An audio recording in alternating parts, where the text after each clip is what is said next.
हम आधुनिक शिक्षा वाले थे, तो हमने बीबीएम किया था बैंगलोर से, क्राइस्ट यूनिवर्सिटी से। फिर उसके बाद जॉब किया था अर्न्स्ट एंड यंग में, और अपना स्वयं का एक बिजनेस भी था ट्रैवल एजेंसी का। 4 वर्ष पूर्व 2020 में घर को त्याग दिया था।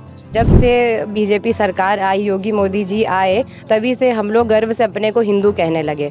नहीं तो ऐसा समय था कि अपने को हिंदू बोलने में भी लोग शर्माने लगे थे। विदेशी हैं जो हमारे धर्म से जुड़ रहे हैं और हमारे भारतीय ही उससे वंचित रह रहे हैं। वो जो दुनिया है और ये जो दुनिया है, दो अलग दुनिया है। जब तक आदमी भौतिकवाद से जुड़ा रहता है तब तक उसे वही सत्य लगता है। कहते हैं ना, जिसको राम रस चढ़ गया उस पर काम रस नहीं चढ़ता। एक वेस्टर्न इन्फ्लुएंस ही फैलाया जाता है, बड़ी बड़ी षड्यंत्र चलते हैं कि कैसे भारतीयों का ब्रेन वॉश किया जाए और उनको अपने धर्म से दूर किया जाए। इंडिया पाकिस्तान का मैच होता था तो दुखी होते थे पाकिस्तान से यदि पाकिस्तान हार जाती थी। ऐसी स्थिति भारत की रही है और आज भी ऐसी स्थिति है।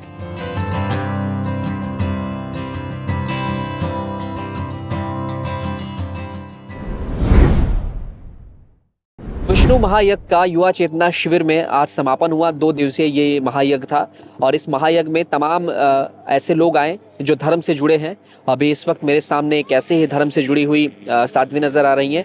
परिचय खुद देंगी अपना। जी माता जी, क्या नाम? मैं माता चिदानंदमयी स्वामी श्री प्रखर जी महाराज की शिष्या।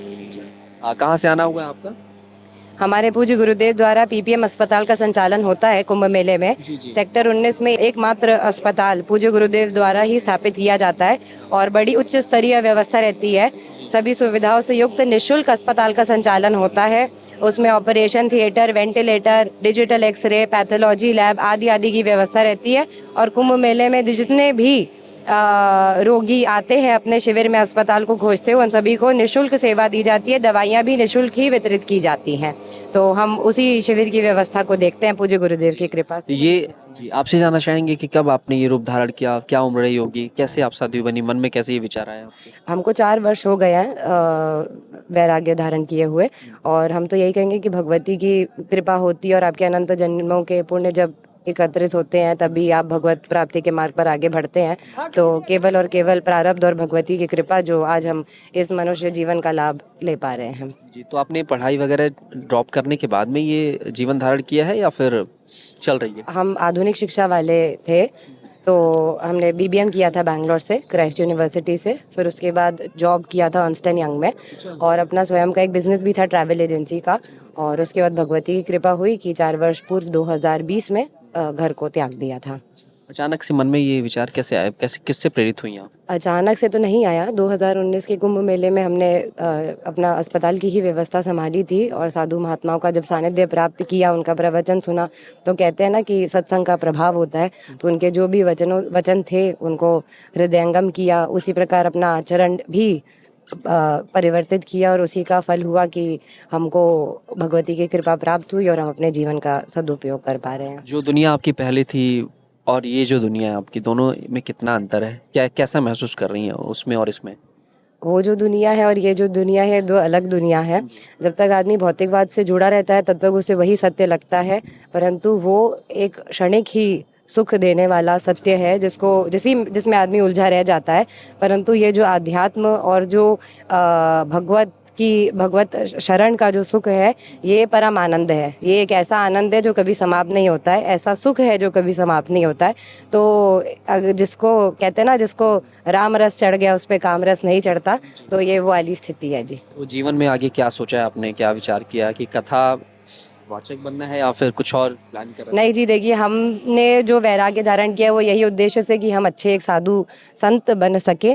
उसके अतिरिक्त अपने जीवन का जो लक्ष्य है वो है कि भगवत चर्चा, धर्म का प्रचार प्रसार, अब वो चाहे भगवान के कथा के माध्यम से हो, प्रवचन आदि के माध्यम से हो, वो जैसी भगवती की इच्छा। लेकिन कुछ ऐसे नहीं कि कथावाचक बनना है, उद्देश्य है अच्छा संत बनना और धर्म का प्रचार प्रसार करना। यहाँ आई कैसा लगा? युवा चेतना शिविर में एक महायज्ञ का समापन हुआ और लगातार यहाँ पर धार्मिक अनुष्ठान, तमाम तरह के कार्यक्रम हो रहे हैं। हमारे जो ब्रह्मचारी जी और रोहित जी है, उन्होंने जो भी व्यवस्था की है बड़ी सराहनीय है। हमसे इनसे वैसे तो काशी में भी भेंट हुई है, परंतु यहाँ शिविर में आकर जो इनको भूमि भी मिली वो भी एकदम मुख्य स्थान पर मिली है। और इनके द्वारा अन्न क्षेत्र भी उस दिन हम देख रहे थे, जो यहाँ के लोगों के लिए भोजन है वही बाहर के भी लोगों के लिए भोजन परोसा जा रहा है। तो अन्नदान महादान कहा जाता है। तो इस प्रकार की जो सेवाएं हमारे ब्रह्मचारी जी महाराज और रोहित जी के माध्यम से हो रहा है, बड़ा सराहनीय। भगवती उन पर ऐसे ही आशीर्वाद बनाए रखें और अगले वर्ष वो और इससे अधिक अधिक जितना हो सके सामर्थ्य अनुरूप सेवा प्रदान करे कुंभ मेले में। इस कुंभ में भी हमने तमाम कहानियां देखी, ऐसे ऐसे लोग हैं जो कोई आईआईटीएन है, कोई इंजीनियर है, कोई टीचर है, मतलब अलग अलग तरह के पेशे के लोग थे जो फिलहाल अपनी उस दुनिया को छोड़ करके इस दुनिया में आ गए हैं। और अभी कुछ ऐसे भी हैं जो मॉडर्न लाइफ जी रहे हैं।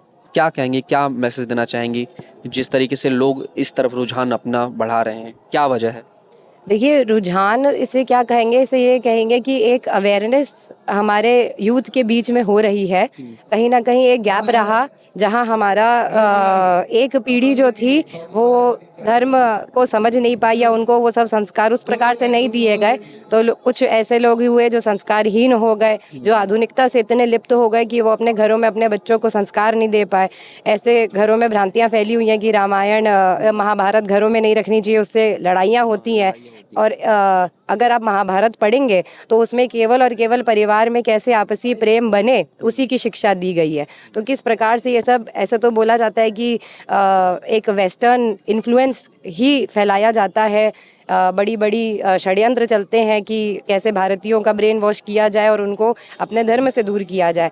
आप देखिए विदेशों में कितना धर्म का प्रचार प्रसार हो रहा है, इस्कॉन के माध्यम से कितने विदेशी हैं जो हमारे धर्म से जुड़ रहे हैं और हमारे भारतीय ही उससे वंचित रह रहे हैं। परंतु हमारे युवा बड़े जागरूक हैं, उनमें धर्म को लेकर के एक जागरूकता देखने को मिल रही है। इस वर्ष भी आप देखिए जो कुंभ मेले में लगभग 42 करोड़ भारतीय आए हैं, तो ये हमारे लिए सनातन धर्मियों के लिए बड़ी एक उपलब्धि है और गौरव की बात है। ये हमारी एकता को ही दिखाता है।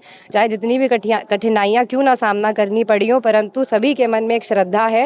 गंगा जी में संगम में डुबकी लगाकर उनको जो आनंद आता है वो सब, उनका जो भी क्लेश है वो सब दूर हो जाता है। तो ये हमारी एकता को ही दिखाता है और हमारा धर्म के प्रति निष्ठा को ही दिखाता है।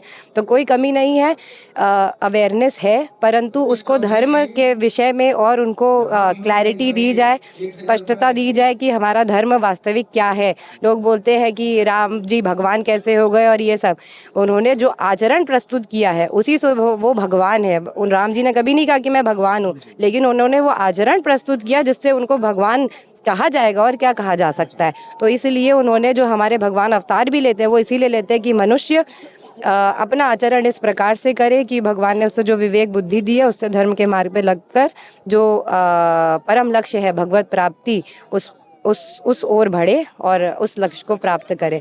तो इसलिए हमारा युवा समाज कुछ हद तक भ्रमित होता है, परंतु यदि उनको सही मार्गदर्शन दिया जाए तो वो भी धर्म के मार्ग पर ही आगे बढ़ेंगे और ऐसा प्रयास और भी किया जाए। धर्म का प्रचार प्रसार अच्छे तरीके से हो रहा है। सरकार भी, मोदी योगी एक तरीके से कहा जाए देश के प्रधानमंत्री, यूपी के मुख्यमंत्री लगातार धर्म की राजनीति कर रहे हैं, उनको इस तरीके के आरोप भी लगते हैं उन पर।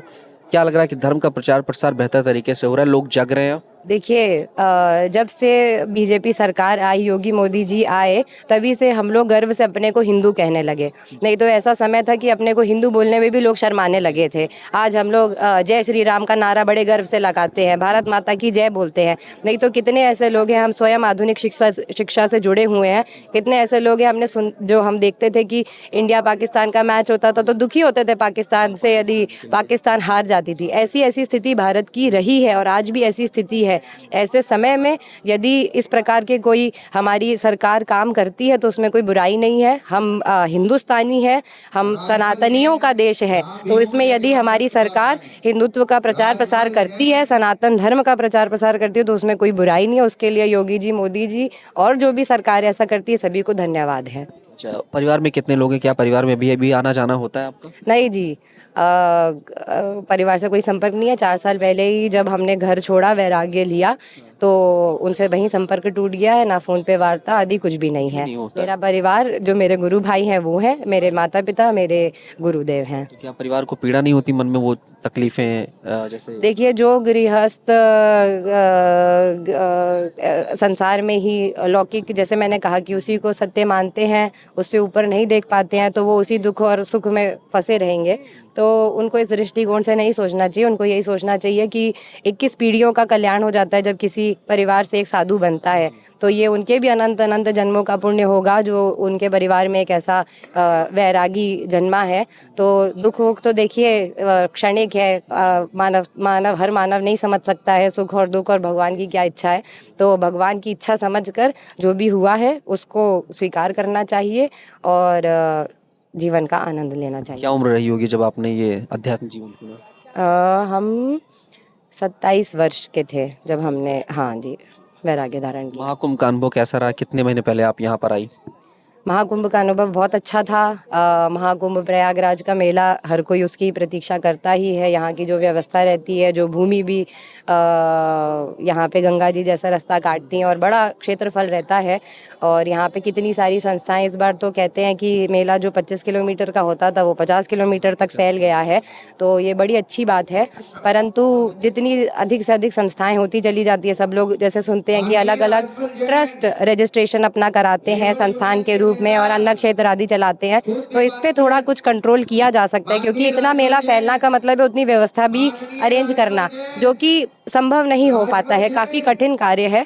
इसलिए थोड़ा सा अगली बार या तो संस्थाओं को लिमिट किया जाए, और यदि कोई गृहस्थ भी है या जो भी है वो लोग अपना स्वतंत्र रूप से संस्थान चलाकर अन्न क्षेत्र आदि चलाना चाहते हैं, तो वो किसी साधु महात्मा के शिविर के साथ कांटेक्ट करें, भाई उनके सौजन्य से कार्य हो जाए, तो उससे साधु महात्माओं के भी शिविर को सहयोग मिल जाएगा और उनका भी नाम हो जाएगा। तो इस प्रकार से क्या मेले में भी अव्यवस्था नहीं फैलेगी। तो इस प्रकार से किया जा सकता है। परंतु खूब सभी ने मेले का आनंद लिया, भरपूर मात्रा में भक्तजन आए हैं, सबने खूब संगम स्नान किया है, त्रिवेणी स्नान किया, खूब पुण्य अर्जित किया है। तो बड़ा आनंद का विषय था। एक आखिरी मैसेज, जो युवा लोग हैं, जो धर्म से भटके हुए लोग हैं और जो अपनी अलग दुनिया में जी रहे हैं, मॉडर्न लाइफ में जी रहे हैं और धर्म को अभी समझ नहीं पा रहे, क्या संदेश देंगे? कैसे वो उस पर विचार करें, कैसे खुद को धार्मिक बनाएं? क्योंकि अभी भी बहुत सारे हमारे सनातन धर्म में जो नास्तिक जीवन जी रहे हैं, क्या कहेंगे उनके लिए? देखिए, सबसे बड़ा इस चीज़ का जो कारण है वो ये है कि हम अपने युवाओं को सनातन धर्म के विषय में जानकारी नहीं दे पा रहे हैं।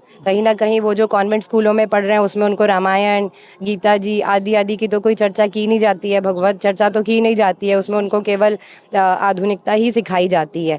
तो जो हमारा एजुकेशन सिस्टम है उसमें भी कुछ परिवर्तन लाए जाए, उनको हमारे धर्म के विषय में ज्ञान दिया जाए और घरों में भी उनको धर्म के विषय में ज्ञान देने का कार्य माता पिता करें। माता पिता स्वयं भी शायद अब अज्ञानी है, इसलिए वो स्वयं भी उतना प्रचार प्रसार धर्म का नहीं कर पा रहे हैं। परंतु किसी गुरु के सानिध्य में जाए। आजकल लोगों को गुरु की भी आवश्यकता महसूस नहीं होती है, उनको लगता है हम जो कर रहे हैं सही कर रहे हैं, हम तो अपने मन के मालिक हैं। तो जो मन से चलता है वो वानर होता है।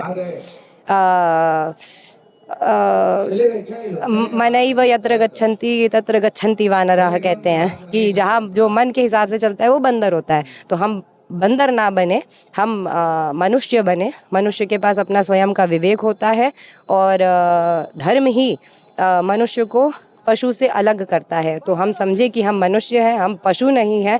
खाना पीना, सोना, संतान उत्पन्न करना, ये सब कार्य पशु भी करता है। तो पशु और मनुष्य में फ़र्क क्या है? धर्म का फ़र्क है। तो वो धर्म को समझें कि धर्म की विशेषता क्या है, मनुष्य जीवन हमें क्यों प्राप्त होता है। हमारे धर्म ग्रंथ पढ़े, रामायण पढ़े, कथा जो हमारे महापुरुष इतनी सुंदर सुंदर कथा करते हैं उसको श्रवण करें। उससे निश्चित ही उनको हमारा सनातन धर्म क्या है उसके विषय में जानकारी होगी।